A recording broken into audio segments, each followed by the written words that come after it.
Okay, let's get into this. Imagine getting a letter, right, marked top secret, urgent. And it's not just any letter. This one's sent from Bangkok, Thailand. Yeah, all the way from Bangkok, addressed to Your Majesty and dated July 2023. It sounds like something out of a spy novel, honestly. It really does. But this is the actual document we're unpacking today in our deep dive. And the person who wrote it, Graham Wilkins. He's the director of a UK company, Capstone Estates Limited. Right. But it's his previous role that's really striking here. Exactly. He says he was an authorized person for London Underground Limited, spent, nearly 22 years there? Yeah, basically investigating crime, terrorism, focusing on security for the tube. And he makes a point about how critical the LUL network is financially for national security, ferries the workforce for, a third of the UK's GDP. So someone with a serious security background, which makes his central claim, well, pretty alarming. Very alarming. He says he feels compelled, like it's his duty to report what he calls very unsettling news. And that news is? A developing international security and NATO emergency in the UK and USA. That's a direct quote. Wow. Okay. He alleges there's an ongoing conspiracy against the UK national interest.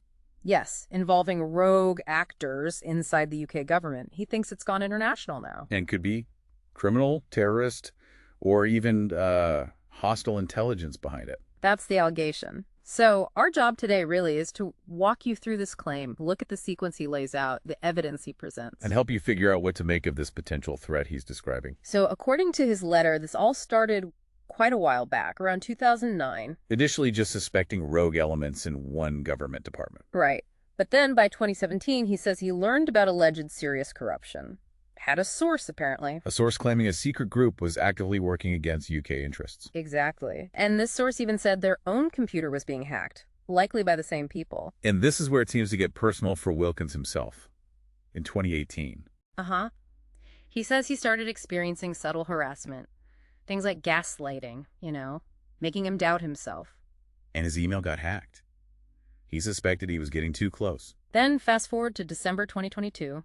He'd retired, moved to East Asia. And bam, he reports constant hacking of my communications, a harassment campaign against him and his family. Yeah.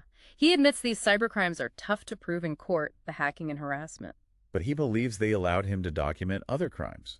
Provable ones, he says. Crimes that confirm this conspiracy he's alleging is anti-UK, anti-USA, and anti-NATO. Okay, so he believes he has evidence. What did he do with it? Well, this is where the alleged obstruction comes in. Yeah. He details this really consistent pattern. Trying to report it, you mean? Exactly. He lists attempt after attempts to get this information to the right people. UK agencies, US agencies. Like who? Oh, the National Crime Agency, Ministry of Defense, the PM's office in the UK, then the FBI, NSA, even the White House over in the US. So all the major players. All the heavy hitters. He wasn't just sending one email and giving up based on his account. It sounds systematic. And what happened when he tried? This is the crucial part, isn't it? It is. He describes consistent failures. Emails just not getting through. Failed deliveries, like bouncing back. Yep. Error messages like invalid recipient or mailbox delivery failure policy errors.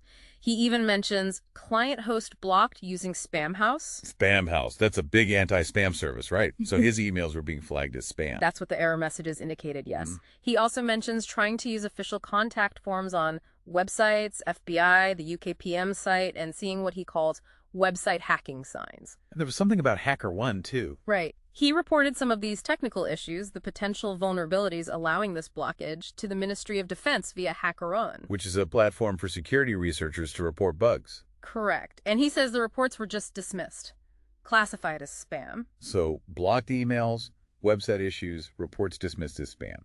It paints a picture. It does. And he points out that some of the infrastructure involved, like Spamhaus or Mimecast mentioned in the delivery reports, are USA hosted. So he sees this as coordinated, not just random IT glitches. That's absolutely his interpretation. He sees these widespread communication failures, even affecting his tests on his own accounts, as proof of a deliberate attack. So where does that leave us?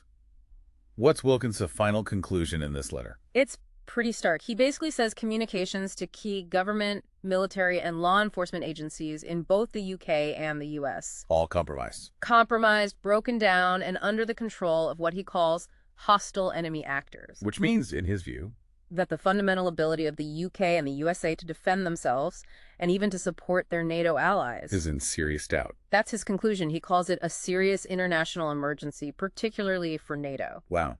Okay, so when you have someone with his kind of background years in security making such detailed claims about systemic communication failure, about potential high-level compromise, It definitely forces you to think, doesn't it? it really does. It leaves you with a pretty chilling question. What are the implications for all of us, for national, international security, if the very systems designed to protect us might actually be compromised, whether from inside or by these hostile enemy actors he describes? A deeply unsettling thought to end on.